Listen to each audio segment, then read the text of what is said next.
Educational creativity চ্যানেলে সকলকে স্বাগত। সবচেয়ে বড় খবর সামনে এলো, এসএসসি নিয়ে সুপ্রিম কোর্টে মামলা দায়ের হলো গেজেট রুলসকে চ্যালেঞ্জ করে। এর আগে আপনারা জানেন যে হাইকোর্টে মামলা হয়েছে, সেই মামলা মেনশন পর্ব ছিল। সেই মেনশন পর্বে জাস্টিস সৌগত ভট্টাচার্য বলেছেন যে আপাতত প্রসেসিং চলুক, যখন সমস্যা হবে সেই সমস্যার সমাধান করব। আপাতত তিনি হস্তক্ষেপ করেননি বা এই মামলা শুনানি হয়নি বলাই চলে।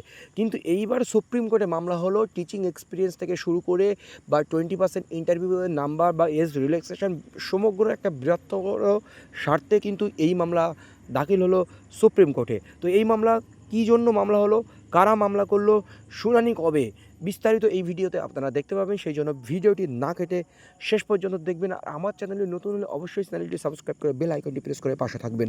চলুন আমরা স্ক্রিনে চলে আপনারা দেখতে পাচ্ছেন আমরা সুপ্রিম কোর্টের ওয়েবসাইটে রয়েছি। Serial number, diary number 32408225, case number WPC number এখনও পড়েনি। পিটিশনার নেম সুমন বিশ্বাস ও respondent name state of West Bengal and ORS state and West Bengal আবার এসএসসি স্কুল সার্ভিস কমিশনের বিরুদ্ধে এটা কিন্তু করা হয়েছে স্ট্যাটাস পেন্ডিং এবং অ্যাকশন। কবে ফাইল হয়েছে না হয়েছে বিস্তারিত আমরা কিন্তু দেখব। Diary number 32408 Suman Biswas versus state of West Bengal and ORS. Diary number 32408202225, file 10/6/2025। আপনারা দেখতে পাচ্ছেন 10 তারিখ এই মামলার ফাইল হয়েছে। আজকেই ফাইল হয়েছে 6:46 PM, মানে ঠিক সন্ধ্যাবেলা এই মামলা স্ট্যাটাস আপলোড হচ্ছে।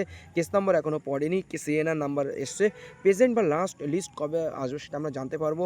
স্ট্যাটাস এসছে। কিন্তু একটা জিনিস বলে রাখি, এই মামলার শুনানি কিন্তু খুবই তাড়াতাড়ি হতে পারে, কারণ এটা যেহেতু প্রসেসিং শুরু হয়ে গেছে, কোনো একটা জরুরি ভিত্তিতে কিন্তু এই ভ্যাকেশন কোর্টে এই মামলা উঠতে পারে, বলা যেতে পারে, এমনটাই খবর রয়েছে। তো petitioner Suman Biswas, respondent the state of West Bengal, the state of West Bengal school education department সেক্রেটারিকে করা হয়েছে।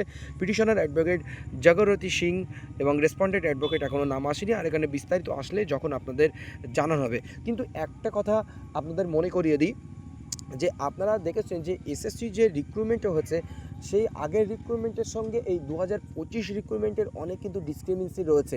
এই সমস্যার সমাধান যদি না হয় বা এই অবস্থায় যদি রিক্রুটমেন্টটা হয়, তাহলে কিন্তু আবারও নতুন সমস্যায় পড়তে পারে। এই যে টিচিং এক্সপিরিয়েন্সের ব্যাপার, ইন্টারভিউর ব্যাপার, এটা কিন্তু কারোর আমি পক্ষপাতিত্ব করছি না, এটা আশঙ্কাজনক অবস্থায় বলা যেতে পারে। এই আপাতত একটা সমস্যা, কোর্ট যে আপাতত হস্তক্ষেপ করছে না, এই আপাতত জায়গাটাই নিয়ে কিন্তু সমস্যাটা আশঙ্কা করা যেতে পারে। পরবর্তী আপডেট আসলে অবশ্যই আপনাদেরকে জানানো হবে। ধন্যবাদ।